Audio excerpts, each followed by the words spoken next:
Assalamualaikum warahmatullahi wabarakatuh. Di video kali ini kami akan mencoba untuk membahas mengenai pengecasan pada handphone. Sering ada pertanyaan di tempat kami itu, konsumen nanya sebaiknya itu handphone dicas pada kondisi atau persentase baterai berapa dan bagaimana cara pengecasan yang benar. Jadi maksudnya benar di sini tidak cepat merusak handphone dan baterainya. Sudah ada Samsung A02s sebagai contoh dan sudah kami sambungkan ke pengisian daya, dan bisa sobat lihat di USB tester voltasenya 9 volt dengan arus di kisaran 1 ampere kurang. Jadi konsumsi arus pengecasan pada Samsung A02s ini berada di 0,9 ampere, dan sekarang sudah kami buka untuk aplikasi ampere di handphonenya. Bisa sobat lihat di aplikasi ini dia membaca tegangan baterai pada handphone ini di kisaran 3,8 volt dengan kuat arus pada proses pengecasannya berada di 1,2 ampere. Jadi berbeda untuk pengukuran di software dan USB tester. Pada pengukuran di software ampernya itu lebih tinggi.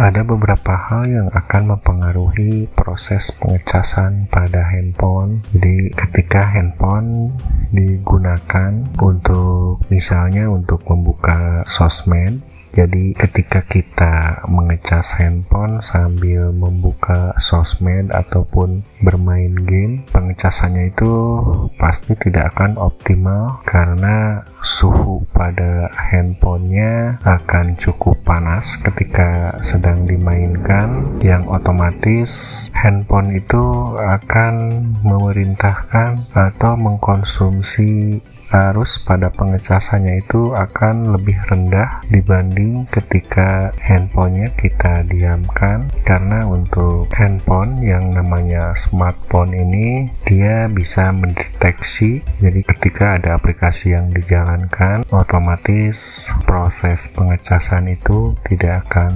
maksimal. Jadi konsumsi arus yang diminta oleh si handphone itu tidak akan setinggi atau tidak akan sebesar ketika handphonenya kita diamkan. Dan hal yang paling penting dalam pengecasan itu, gunakanlah adaptor atau batok casan bawaan dari pabriknya. Jadi bawaan dari ketika kita beli. Kalaupun sobat mempunyai handphone yang dibeli batangan, bisa sobat cari info mengenai adaptor casnya dan bisa dibeli atau ditemukan di e-commerce juga banyak. Ada yang cabutan dalam arti second namun original, ada juga yang biasanya kebanyakan yang beredar itu adaptor KW, atau mungkin kalau sobat ada dananya bisa menggunakan merek-merek charger third party seperti AUK, Anker dan lain-lain. Dan selain adaptor charger, kabel pun berpengaruh pada proses pengisian daya. Biasanya untuk kabel-kabel yang sudah support fast charging itu akan lebih tebal dibanding kabel-kabel yang murah.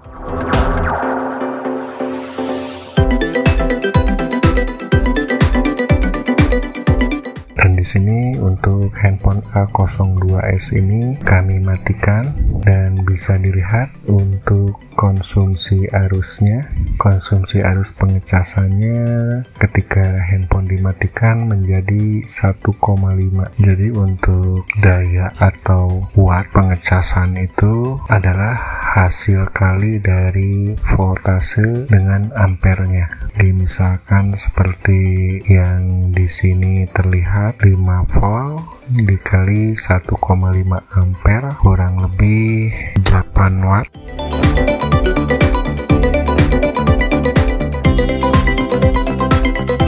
Dan sekarang untuk handphonenya kita akan nyalakan kembali.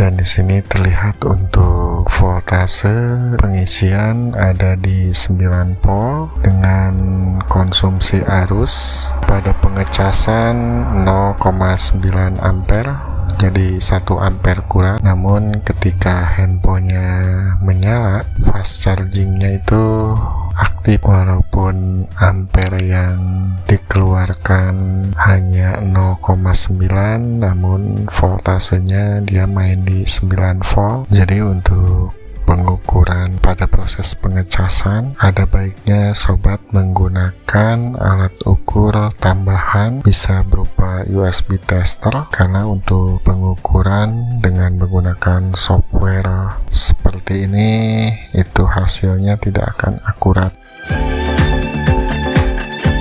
Dan untuk contoh kedua, di sini kami ada Redmi Note 8. Kami di sini menggunakan adaptor cas Xiaomi 18 watt, dan yang Samsung tadi pun kami menggunakan adaptor Samsung 18 watt juga.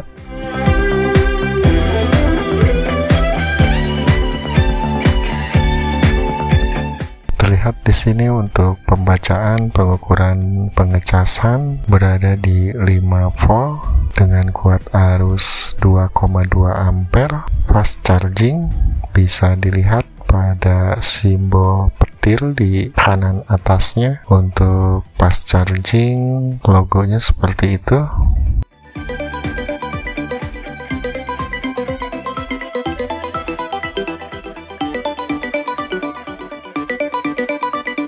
Jadi bisa sobat perhatikan di sini, ketika layar handphone mati, konsumsi arus atau ampere yang dikonsumsi untuk proses pengecasan akan lebih tinggi dibanding ampere yang masuk ketika handphonenya menyala atau layarnya menyala.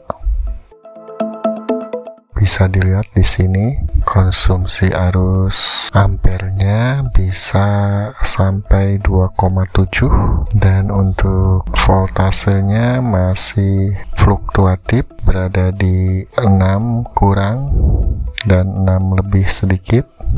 Dan contoh ketiga di sini kami ada Mi 8 Lite dengan posisi sudah terhubung charger.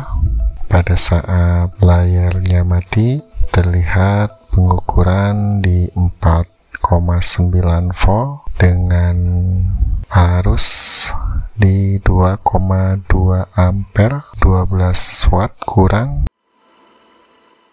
Pada proses pengecasan, ketika kita memainkan handphonenya sambil dicas dan menjalankan aplikasi yang otomatis handphonenya akan lebih panas, maka si CPU akan memerintahkan agar proses pengecasannya itu menjadi lambat. Jadi konsumsi arus yang masuk ke handphonenya itu tidak akan sebesar pada saat handphonenya kita simpan.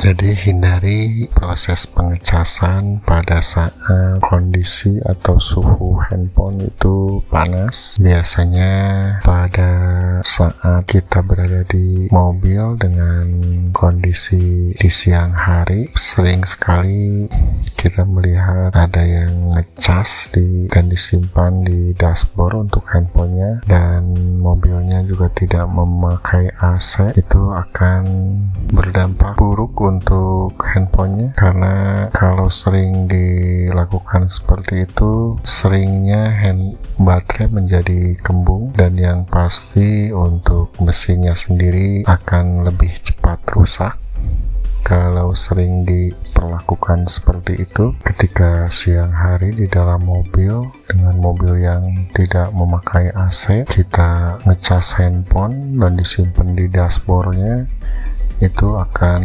berpengaruh buruk untuk handphone itu sendiri.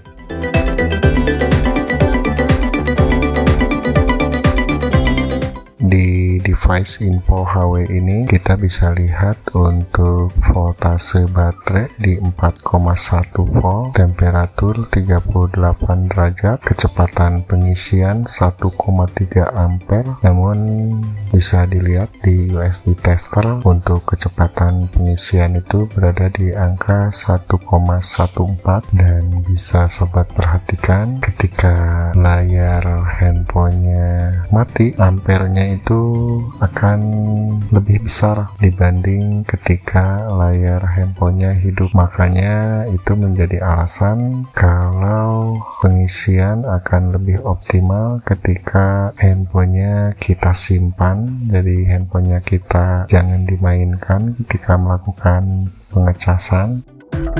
Dan untuk persentase baterai berapakah idealnya dalam mengecas handphone? Sebetulnya untuk idealnya handphone dicas ketika notifikasi baterai rendah itu sudah muncul, biasanya di persentase 20%, maka handphone akan mengeluarkan peringatan untuk dilakukan pengisian. Jadi ada baiknya dilakukan pengisian pada persentase kurang lebih 20%, karena ketika kita ngecas handphone itu yang pasti untuk konsumsi arus ketika persentasenya rendah, ampernya akan tinggi, dan ketika persentase sudah hampir mencapai 100%, jadi sudah di angka 90 sekian persen, maka ampere yang masuk itu akan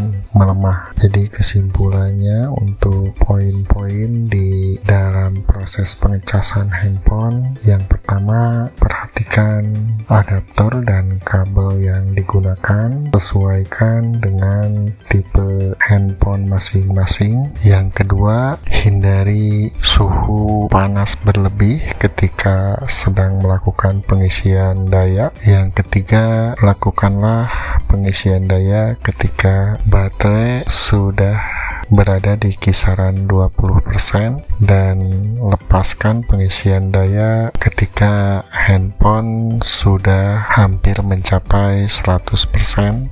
Karena sebetulnya menurut kami untuk pengecasan handphone itu lebih baik sering dicas. Maksudnya lebih baik dalam sehari itu kita ngecas handphone 3 atau 4 kali dicas, ketimbang kita ngecas sekali namun sambil dipakai. Jadi lebih baik biasanya kami ketika tidak memakai handphone, jadi ketika handphonenya tidak kita pergunakan dan terlihat persentase baterainya 50%, biasanya kita caskan saja sampai mendekati 100%, karena itu akan lebih awet untuk ke baterai dan mesin handphonenya ketimbang kita cuman ngecas sekali dalam sehari namun pengecasannya itu sambil digunakan, apalagi sambil digunakan untuk scrolling sosmed dan bermain game.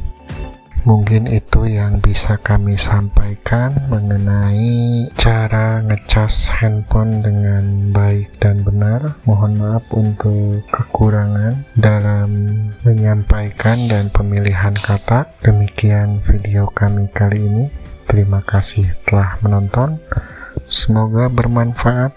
Wassalamualaikum warahmatullahi wabarakatuh.